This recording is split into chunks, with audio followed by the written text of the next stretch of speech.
Kojo was born in a small village nestled at the base of a great baobab tree. The village was vibrant, with its bustling market, colorful festivals, and elders who were the keepers of history. From the time he could walk, Kojo showed restless curiosity. He was always asking questions, exploring the forests, and dreaming of faraway lands. One evening, as the sun dipped below the horizon, painting the sky in hues of orange and purple, the village gathered around the fire for storytelling. The eldest elder, Nana Joa, spoke of the Sankofa bird. The Sankofa bird, she said, holding up a carved wooden figure, is a bird that flies forward while looking backward. It carries an egg in its mouth, representing the future. It teaches us that sometimes, to move forward, we must first return and fetch what we have forgotten. The children listened in awe, but Kojo rolled his eyes. He was tired of hearing about the past. Why do we dwell on what's behind us? He whispered to his friend Kwame. The future is all that matters. Nana Joa heard him and smiled knowingly. Ah, young one, she said, the past holds the roots of who we are. Without those roots, even the tallest tree will fall. But Kojo was not convinced.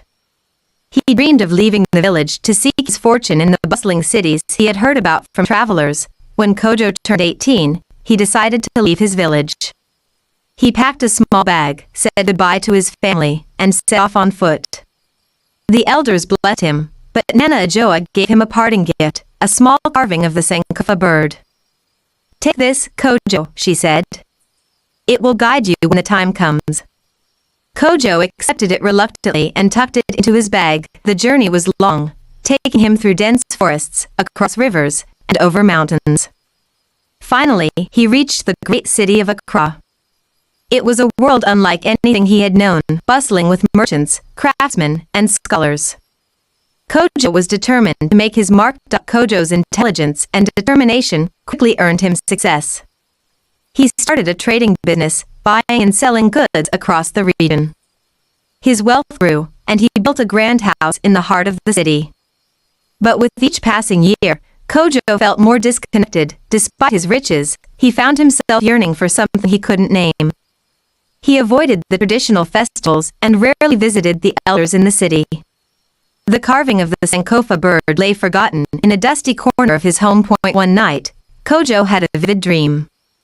He was back in his village, standing under the great baobab tree. The Sankofa bird appeared before him, its feathers glowing with golden light. Kojo, the bird said, you have gained much but lost more. Return and fetch what you left behind. When Kojo awoke, the dream lingered in his mind. He decided it was time to visit his village after many years away. Kojo's return was bittersweet. The village looked the same, but many faces were unfamiliar.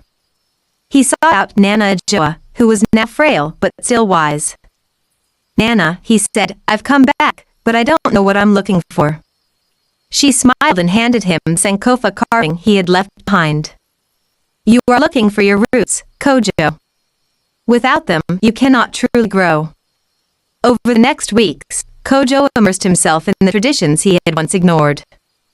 He listened to the elders' stories, participated in the festivals, and learned about his ancestors.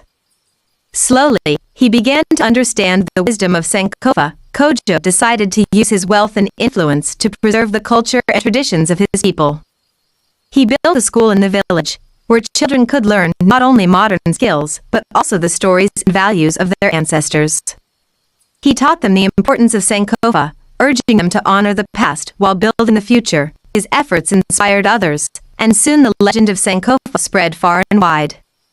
People from all over came to learn about the bird that taught the world to embrace its roots. Kojo spent the rest of his days in the village, surrounded by the love and respect of his community. When he passed away, the carving of the Sankofa bird was placed at his grave, a reminder of his journey and the lessons he had shared. To this day, the story of Kojo and the Sankofa bird lives on. It reminds us that the past is not a weight to carry but a treasure to cherish. By looking back, we can move forward with wisdom, strength, and purpose. Hope you enjoyed this beautiful tale from Ghana. Please like, share, and subscribe to You Crave News for more African folktales in order for us to unite Africa.